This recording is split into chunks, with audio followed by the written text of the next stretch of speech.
Hello, ladies and gentlemen. Pernago bringing you some more Protoss on Protoss violence. It's ArbuzBudesh versus Steven. We're going into game 4 of our 6-game set, and we start on Sigma XY.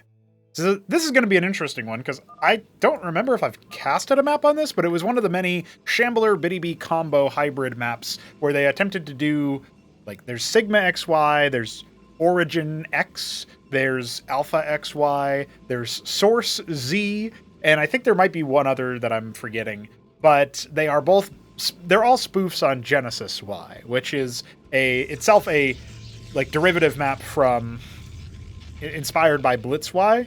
So yeah, there you go. Biddy B made Genesis Y, that is a map from Acropolis 2 and a little bit earlier, but that era. And yeah, so anyway, a little bit of map lore for you guys, but we have our players. It looks to me like Steven is the Periwinkle Protoss in the bottom right, and we have ArbuzBudesh in the top left as the Brown Protoss. Now, I think Steven sent a chat message, but if you guys don't know, I mean, there's over 100 player colors in Cosmonarchy, so I do make it a habit of trying to guess the exact color, instead of just being like, oh, he's the pale blue, or, you know, whatever. But looking at Steven, I think, so I regularly say that if you send a chat message, it's really easy for me to spot if it's periwinkle or deep periwinkle, which is another very similar looking color. I didn't even look at the chat message. I was too busy talking about maps and envisioning maps in my head to try to remember which maps were made. So I did not use that cheat code this time around, but, you know, I will definitely let you guys know if I'm like, you know, if you see me guess periwinkle second, it's because I'm waiting to see if they send a chat message, usually. So it's going to be a 3-gate opener for Arbuz. He won the last match that was 4-gate on Germination. And so this match is going to be Steven going 2-gate versus whatever Arbuz ends up going at for his final gate count. I don't really like his build placement. In fact, he's going to go Lattice as the 4th structure, and I don't think that's actually why, because I think he could have fit another gateway like right here, but it might be because you can't actually warp in another gateway somewhere. Maybe over here, like below the geyser? I don't know. Maybe you could do more, but it would just be very ugly from a utilitarian point of view. But the lattice is smaller. So it's going to be 2-gate expand again, this time from Steven. So this build did result in him having an advantage on game 2, which is the one that he won.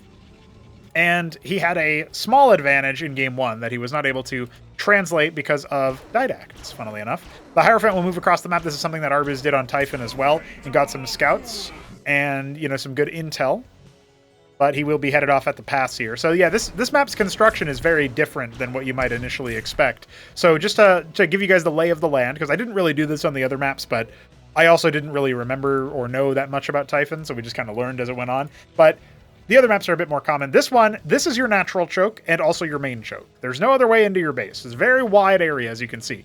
And this Nexus is obviously in the natural. If you want to take your 3rd, it's actually kind of similar to a map by Shambler called Psychosis, I think it was. It's a Twilight map. Anyway, it kind of reminds me of that in terms of its layout. And there's a bridge here to pincer the 3rd with. There's this main paths to your opponent. There's this high ground that I guess you could theoretically use or something. And then there's this southern pass to a potentially different 3rd base or a 4th base, depending on which angle you want to take there. So that looks to be the lay of the land. There's some neutral treasuries you can mine resources and return to, because neutral town centers in Cosmonarchy count as allied, and allied town centers can be returned resources to. That's our way of having resource sharing instead of having a menu that you send resources through. We don't have that. What we have is your ability to just send workers to your allies' base and return. In the same way that you can harvest from your allies' like gas caps in Starcraft 2, you can do that in Cosmonarchy as well. So allied nodes can be harvested too. Oh, Steven's going proxy Stargate. He's going 2 more gates at his natural to try to hold the military push that's undoubtedly coming from Mr. Arbuz. And he's going to proxy Stargate. At least one Stargate's going to go down here, I think. It could be Ardent, but oh, wow. Okay, so it is Ardent. So the reason why I said that is because I saw the resources were a bit high, and that's why I was initially thinking maybe it's like double Stargate or something. But I guess he's going to proxy a Cantor. I don't know how good that is. I tried this versus Hit 'em Up once. It was very funny.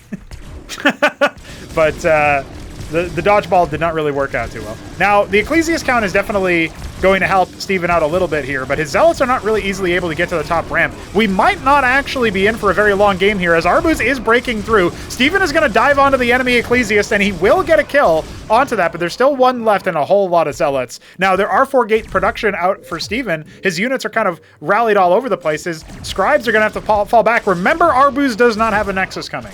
Instead, he's going to harvest from the natural to try to keep up the pressure. Now, unlike in StarCraft 1 or even in Cosmonarchy up until recently, you can't snipe a pylon to depower these because these are powered by the Nexus. So we're going to have to see a bit of a mass up here. Most of the workers have returned. They are harvesting that gas right now. There's a Ardent finishing up across the map, which is a bold choice, and the Nexus will be torn down. So at the same time, Arbuz is going to drop his own Nexus at his natural. We don't have that many production structures available for Steven because he built 2 of them in his natural, and now it feels like he is going to get absolutely shellacked. I mean, if his Acantor walks in and kills the whole worker line for Arbuz at the natural after it's already saturated, that would be one thing, but I don't even think that would be enough. So we do have a Scribe coming in over here to scout out that the treasury is being harvested from. It will not be very long for this Earth. We'll have to fall back. We got a second Nexus and a Gateway? Is that intentional? Does he want to make, like, mass-produced Scribes or something? I mean, that's assuming he can withstand. Spoiler, he cannot. So GG has to be called. Steven was not able to get off the ground there. I like the cut of his jib. You know, he's like, yeah, I'm gonna drop this proxy Ardent. I don't think that it would work out without support from, like, you got to link up with that, right? You can't just A-move with an Acantor in the enemy base. I guess there's, like, an outside chance you could wait for a while and then come back in and smack him after. But as of right now, yeah, looking at that, look, Arbuz is so above us that he doesn't even show up on the leaderboard. Don't ask me how that happened. But GG, Steven does not take it, and we go to the next game. All right, it's Space Platform Map 6942, also known as Radium. This is a map by BDB. We are looking at Arbuz in the bottom left as our brown Protoss, and Steven in the top right as, this time I'm going to say it's Deep Periwinkle, but it was regular Periwinkle. There you go. I mean, chat messages were already sent, so clearly that was just me keeping you guys guessing. It was just me being like, hey guys, the chat messages were sent, so I'm going to be able to guess it accurately now, wink. And instead, I was wrong. So, as we crack open this cold one, which is actually just a buy drink, I am going to remind you guys that if you want to support Cosmonarchy, I don't say this in every video, but I try to, because it's pretty good, it's pretty important. If you want to support Cosmonarchy, we do have a coffee page. If you pledge $12 a month or more, at the clocked in tier, you'll even get access to single player and scenario content, which could be co-op as well, as it comes out for testing. You can think of it as paying to be a tester for Cosmonarchy, because that's the kind of guys we are. There is actually going to be some interesting content being added there. There's already one scenario available for testing. It's a Golden Republic factional scenario for the Terrans. But we will be seeing some more added, hopefully soon. I'm working on it.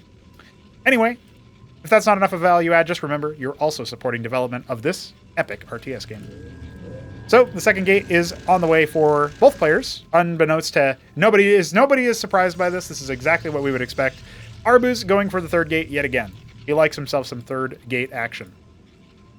I believe, as far as PvP is concerned, if you like PvP and you want to see more of it, I do believe there's some Neblime Steven games and maybe Neblime Arbuz? I can't remember. I thought there was another set of PvP that was uploaded at some point, but we do have more. I'm not going to go straight into them after this, but we do have more. So just lace yourselves up, guys. We're going to be going in for some serious action. Steven's going to embrace the 4 production structure on 1 base method that Arbuz has been leveraging so far, and they're actually going to mirror each other, which is, believe it or not, it's actually the first time this has happened in the whole series. You know, there was 1 gate Grand Library for Arbuz versus 2 gate in the first game. In the second game, that was the game where there was 2 gate Embassy for Arbuz, and it was, I think, 3 gate for Steven, and then obviously into the Double Star Gate and all that stuff. And then the third game was the 4 gate on 1 base with no expansion that Arbuz was able to take it to the bank, basically, and just defeat Steven, who went for, I think it was 2 gate Expo. Obviously, the last game we just saw was 2 gate Expo versus 3 gate Lattice. So interesting stuff there. We even saw some simulacrums be added in. He's really going after this Ecclesiast. He's almost lost some durability on the Hierophant there. Arbuz definitely chancing around, just being a nuisance. Oh no! You've run right up and gotten slapped for it. All right, so he scouts the manifold, though he's going to be aware that there's a lattice. That's still a worthwhile expenditure of HP to get that. Think of HP as a resource in that way. Unlikely to get punished for it anytime soon. Although the Hierophant is kind of a swing unit in some of these fights early game, so I suppose if it does end up dying and there's no replacement, that could be a problem.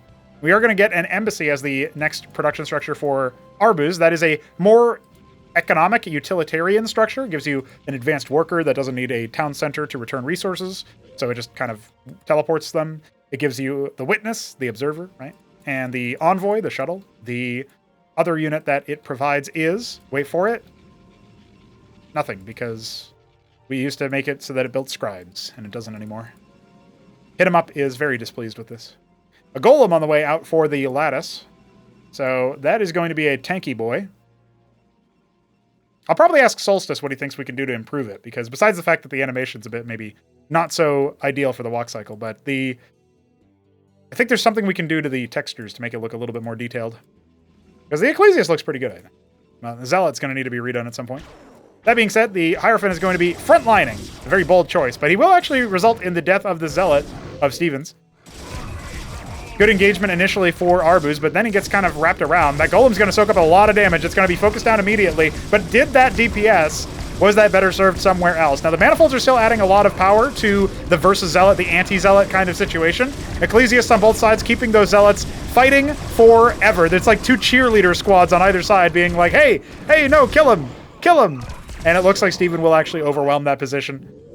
Now, that dead Ecclesiast might have saved that Hierophant. It has 3 health, and it will start regenerating shields very rapidly. Of course, that decay does end up happening, right? The fall off is pretty quick. Looks to me like Steven is going to continue upping the pressure, but his Nexus is coming, and it's faster than Arbuz, who is just sending workers up to that 10 o'clock position. I cracked open this drink about 5 minutes ago and still haven't taken a sip because that's the kind of madman I am. We got another fight on our hands. That Ecclesiast going down very fast for Arbuz is not necessarily what you want. His Zealot count is definitely higher, but the Manifolds are adding a lot of value, obviously on both sides, but definitely I would say Steven able to get a couple of extra hits in there. Now, he did lose 2 Zealots and only did some superficial damage to ArbuzBudesh's army. Obviously, he's closer restore point, reinforcement point, and the fact that their production for military is identical means that he would basically need a just stupendously supercharged composition to make something happen there. It's going to go into Dracodons now. I like the idea because Dracodons do a good amount of upfront damage. Armor does not hurt them as much. The Nexus coming down a bit late here for Arbuz. He's harvesting from the reservoir, so he's going to get a ton of value out of that. But how long until he leverages it into something? That's the question. His next tech structure is going to tell us a lot about what he wants to do. It could just end up being a Stargate. And we have a Crucible coming down to supercharge these 3 production structures down here at the bottom, plus whatever Steven wants to switch into after. His Nexus is still in production, but it's nearly completing. We'll sit here and watch it, unless these two decide to fight, in which case it looks like that's going to happen. But I'll catch it anyways for you. Beautiful. Even get to see the power field until I click it again. Why? Blizzard. Now, this to me looks like a really big, significant miss on Steven's part. He is just going to let his opponent walk into his base. This could be the anticlimax. Now, maybe Steven makes the decision to walk in first, in which case these 3 Zealots might decide to have him fall back. Like, what's he going to do? Is he going to commit to it? Of course you commit to it. The base race is on. Now, is he going to set something else up on the other side? Arbuz just going to go ahead and walk straight into the main instead of the natural. Evacuate your workers, rebuild your Nexus somewhere else. I love it. And, of course, there's no such path out for Arbuz. I think he might end up dropping this map just from that reason alone. There's no way he can fight this. He goes after the Crucible, tears that down. Okay, sure. But, you know, as long as there's, like, a Nexus somewhere, I think Steven will just be fine. Well, that's what happens when you don't scout each other. Now, will Steven actually build a Nexus is the question. Does it even matter? I mean, this Nexus is done, so it kind of does matter. Oh, he's trying to go after the workers. There's a big exodus here for Arbuz. He's already warping a Nexus somewhere. Oh, he brought a scribe with him! That rat! They're trading bases. Literally, it's not a base race. It's a base trade. And the scribes are going to move to the bottom. Holy shit, boys. We're actually in for it. Drop the Nexus. Do it. Yes! My base now. Wow. Phenomenal. They both have their naturals, too. They're going to have to clear those. All right, so the worker count is slightly higher for Arbuz. And he also still has these artisans working for him, which is pretty big. They don't need a town center. You don't even need a completed town center. They just work. So that's pretty significant. That is very significant. What's he want to do with that income? He's just going to drop another Nexus is the answer right now. Now, who has the bigger army? Slightly on the favor of Arbuz. Who has the better army? There's 2 golems here for Steven. I feel like there's going to be a lot that comes down to it. That 3 HP Hierophant could be so massive. 1 gateway added. No production here for... Oh, he's just going for the embassy. No production for Arbuz. If his army wipes and he doesn't really hurt the enemy, that could be really bad for him. He has this vassal in his sort of back pocket as an air unit to scout. Maybe do a little bit of heckling. Yeah, he's going to go ahead and scout ahead with it and see the Nexus finish up. All right. What's the play, Steven? Have it grab the Draconins out? Okay. All right, well, that wasn't very impactful after all, but he scouts seeing the gateway. He doesn't see the army count. He doesn't really know what he's up against, militarily speaking. He has to try to remember the army that was screaming through his base. Definitely doesn't want to fight up the ramp. What a guy. What a game. All right, well, Steven's still mining. He's not really got the worker count to compete with his opponent right now. And he doesn't have the second Nexus either. So that's also a contributing factor. Rogue galleries. Oh, if he goes Kabbalist here, that could be so huge. He could just kill the enemy workers without there being any retribution possible. Looks like Ardent, so he wants to go for like some kind of... I'm guessing the embassy is going to end up being for an envoy. Obviously, he would go more artisans at this point. Matrix on the front. I like it. What a weird and bizarre game. Welcome to the final game, guys. This is game 6. I just started out a few minutes ago. Dude, beautiful. All right. I was not expecting this, but... honestly, the Kabbalist play does make a lot of sense here if that's what we have Steven going for. I've seen him do Barghests as well. Those could work out really nicely for hunting down like the 5 artisans over here, the few that are going to be down there. Going to send his scribe out to see what he can make happen there. No. There you go. No. There you go. Well, he's actually being allowed to slip out. I don't think... Yeah, he didn't even notice it. All right, it is a Cantor time. This is actually kind of impactful in the context of if the... Yeah, there are Kabbalists coming. That Scribe Scout is going to be pretty significant. It's going to allow the Kabbalists to pick a target. And it will also... I mean, the Witness is here, so... it might not necessarily be something that gets entirely unscouted. Let's see if the Kabbalists can make something happen here. Will they be scouted along the path? Because the Witness is just moving across the map, right? You wouldn't necessarily have a reason to believe anything else. So there's the Scribe. He's going to be like, okay. I see what's happening here. And then when the Acantor reveals itself... okay, Arbuz did see the Kabbalists. So... if he leaves with the Acantor... that could be one really big thing. I don't know. So, Kabbalists could kill the Acantor. It is a possibility. But I don't think that Steven wants to do that. One Acantor's out. The Scribes are going to get engaged upon now. He's got to watch out because he can only take 2 hits on each Kabbalist with the Acantor. The army is coming back. That might open up the realm of possibility for Steven to take an Expo. All right, he's got to pull back there. Again, he can absolutely kill that. If he wants to engage onto that Acantor, he can do it. But it does take a little bit of care, shall we say. Unfortunately, that's going to be a wrap here for the Kabbalists. But they did get some economic disruption. I mean, it's not that much here in the grand scheme of things. Forces the army back. Now, this time, I don't see any scribe corpses here. So it looks like the army was brought out. Yeah, the Acantor didn't even get any kills. That's actually super significant in favor of Steven. But he's still down by 10 workers. So really losing any economic disruption there is pretty significant.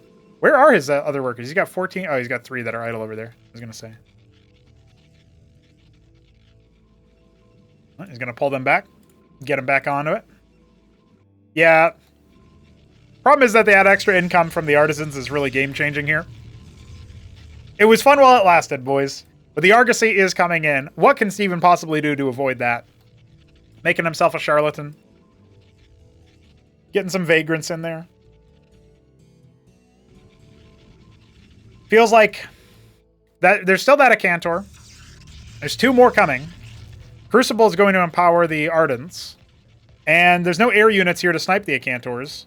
So it feels like he could maybe overwhelm the ground army. But with 3 Acantors defending, it feels really, really difficult for Steven to do anything there. It's going to come down to unit control.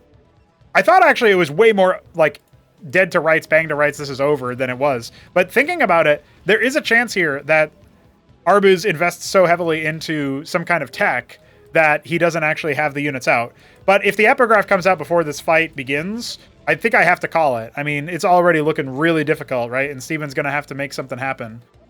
He's got no Kabbalists here for, like, sniping individual targets. The first Acantor shell is going to hit. A couple more coming on in as the engagement comes out. Now, he is going to melt through this initial line very, very easily, but he has to fall back. The Charlatan is there as well. That epigraph is at 75% of the way complete. And, yeah, I mean, Steven's not even going for it anymore. He is going to disengage entirely. But, well, he's mining pretty well off of this untouched base. So, too, is Arbuz. And there's still some minerals left over in his base as well, so his opponent's main. Okay. Rough times have fallen upon Steven, I feel like, in this game. Very, very interesting stuff. I can't believe Arbuz had a scribe at the ready. I did not see him bring that. Maybe one of those rare times where you accidentally bring a scribe, like bring a worker with your attack and you didn't mean to, and it ends up being really, really good. Yeah, might be one of those things. Synthetic Cyanide on the way. The tech advantage very, very squarely in Arbuz's camp. Architect even comes out as well. See, this is an army that is good if your enemy is going to stand and fight you. It's not so good if your enemy has both engage potential with the Hierophants and the Epigraphs, and also, like, punish potential on the retreat with the Architects, right? So, you know, there's not so many of those. It's not, like, over, but it's looking really difficult for Steven to get out of here, because the Epigraph just catches one unit and suddenly it's dead. Now, when this Ecclesiast dies, at least the rest of them will speed up on the way out, but Steven already had to make this win happen before the Artisans got game-winning income from, you know, on behalf of their owner. So the Legionnaire is going to get slapped by the Servitors. It scouts the Argosy, which he already knew was there. A Demiurge on the way. Because Arbuz is nothing if not profane. Third base coming online, but it's faster for Arbuz. He's just got that extra income. And, I mean, Arbuz is being cognizant, patient, wareful, you know, aware. I don't know if he needs to be, per se. I actually don't know what happened to his witness. Oh, it's there. Okay, I was wondering, is it not in the base somewhere? Some static defense coming up there as well. He can pretty much just go at any time. He just wants to make sure he doesn't lose track of the army, and Steven is going to go ahead and drop some Rogue Gallery, or Kabbalists rather, second Stargate, making his Gladiuses, but this next fight is going to be pretty one-sided, I think. Still, a very cool game where you get the base race and then you just rebuild in each other's bases. Very funny. Very cool. The Kabbalists moving ahead. I don't think they're... Oh, there is a witness with this army. But those Kabbalists don't end up getting caught by it looks like. That's very funny. Well, the whole army was cited by Steven. He should know he's in deep shit. He might just have to fall back and cancel this Nexus, and then he really will be super far behind economically, like he's already is, so... Yeah, and he's lost to Gladius as well on the uptick. No static defense here. No opportunity, it feels, for a victory to come out. The Charlatans will multiply a lot of the damage here in favor of Steven, but it's still, there's just so much. The Epigraph stacking up that attack speed increase. You can't really fight into that army, even without the Acantors. GG has to be called, as Steven watches his opponent move into his opponent's natural, where for some reason Steven has a Nexus. That is the wrap. All right, well, we still have one more game, if you can believe it. That was a very, very bizarre one. And we like bizarre games. Like, you know, I'm no stranger to them. I've seen a lot in my day. Glad to have another added to the tally. Let's go to the last game. Attaboy. Steven in the bottom left of Serenity, a map by BDB. This looks to me like it is Alice Blue. And he is our Protoss player in the bottom left. Of course, another Protoss player, the brown Protoss player in the top right. It's ArbuzBudesh. You know him, you love him. You think he's a goofball, or you don't. I think he is, but in like a positive way. An artist, for he has made the Gorgorkor corpse, the Phalanx corpses. I do appreciate that. We actually have a new guy, Daedrill, I believe is how you pronounce his name. Or Daedrid? For some reason, I keep wanting to say Daedrill, but I think it's Daedrid. Yes, Daedrid. He has already made 2 corpses, one for the Goliath and one for the Shaman, complete with death animations, which currently we can't quite hook up. But once the iScript extender is actually implemented, like we have a working solution for it, but we're waiting to see if we can improve the code base for that. I think I've said that a few times. Then, once we're at that point, we'll be sitting pretty. We'll be looking nice. And we can toss in as many death animations as we want. So, with all that being said, I welcome these artistic accoutrements, these contributions by our homies, new and old. It is appreciated. May this be a start of a long and fruitful partnership, where Arbuz receives game, and in exchange gives me Protoss versus Protoss replays, and also corpse graphics. And same for Daedrid, for that matter. So, we are going to see a Gate Grand Library for Arbuz. He wants to go back to where it all began on Typhon. Did the same thing. It's going to be 2 Gate for Steven. We'll see what he wants to do after that. He's already got a little bit of Vespene. Is he chancing an embassy start? Or is he going to go for a more like tech-oriented opening match?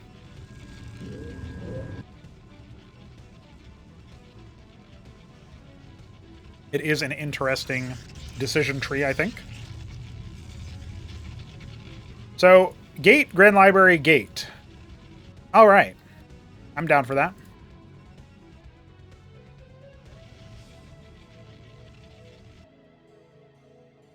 You know, one of the things that I wonder about this, compositionally speaking, is at what point does Ecclesiast Amaranth just absolutely body Ecclesiast Zealot, right?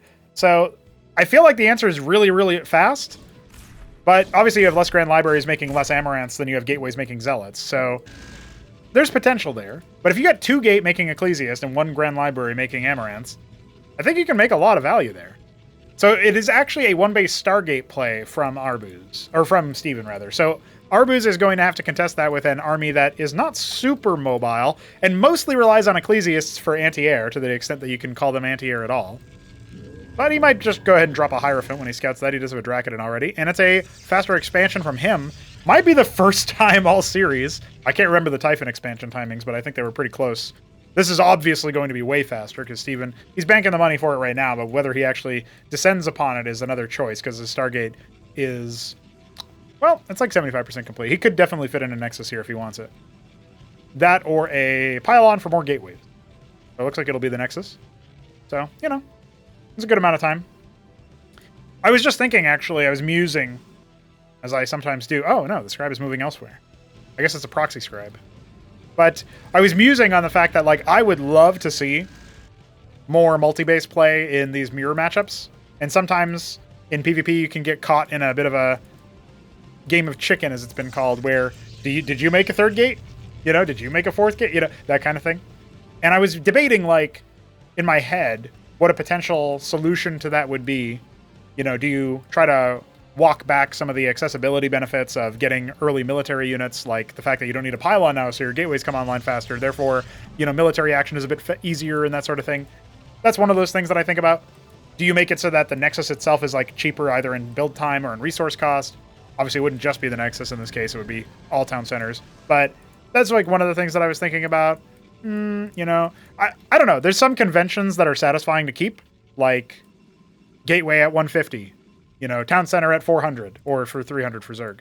And I know that StarCraft 2 recently experimented by increasing the mineral cost of Queens, but decreasing the mineral cost of the Hatchery. StarCraft 2 is its own can of worms, for sure, from a design standpoint, but that was not something that they ended up doing. But yeah, I don't know. Just some musings. If you got some observations, feel free to post them in our Discord server, where we talk about the game all the time, or even in the comment section of this video. Double Gladius so far, 3rd one on the way for Steven, keeping good uptime on that. His Nexus is obviously like 30 to 45 seconds behind that of Arbuz, so already some good saturation there on the gas node, as he's adding heralds to his army. A witness will soon be on the field and scout things out for Arbuz. This is the map where, if you remember, Steven absolutely eviscerated Shopkeeper Dog with Wardens. I can't believe that was real, honestly. I feel like at least once a week we have a game where something happens, like in that last game with the base race, where I look at that and I think, what? How? Huh? And, you know, when you get that kind of reaction out of me, you know you've done something good. You've done something worth immortalizing or remembering. Making memories. So the witness arrives. No embassy for counter detection. I was debating, right? Like, what do I make the... maybe I should make the Sedent provide detection for the Protoss, right? And so I was debating doing that, the gas ridge cap there. I was definitely debating doing that. Now, I think Arbuz will be able to hold this. The question becomes, what do the Gladiuses get up to? There's not that much anti-air here. It's 2 Draconans, 4 Ecclesiasts. The Cantavis will need to be activated here. And maybe he wasn't expecting such an immediate frontal attack. The good storm there is on top of the Ecclesiast. Those will not end up surviving very long. Gladius is sticking themselves onto the Cantavis, but not quite able to finish the job. Bounce is still going pretty well. No Ecclesiast count here to keep the shields alive. He's relying mostly on Heralds, which are starting to fall. The counter Ecclesiast, they kind of stood in the storm from the Cantavis, and I think that one fight might have been enough. Yeah, Arbuz cannot compete with that, and there you go. Getting back on the board. It's a 4-2. It's obviously not what Steven wanted out of the exchange, but I think he had some good moments there. It's a bit puzzling that Arbuz didn't prepare something for the Gladiuses, considering, like, he could have maybe made an Atreus in that time since his witness arrived. He could have made, like, an Atreus and maybe a Matrix or something like that. Like, I'm trying to think of the things that he could have done. Instead, he went a bit greedy, grabbing an Argosy in that kind of situation. And, well, Steven didn't know that because he didn't have his own witness, but he sure did punish it. All right, ladies and gentlemen, we'll be back with more balanced musings and thoughts and casts. We are always back the next day. So subscribe and check the Discord server out as mentioned, the donation page as mentioned. And remember, I forgot.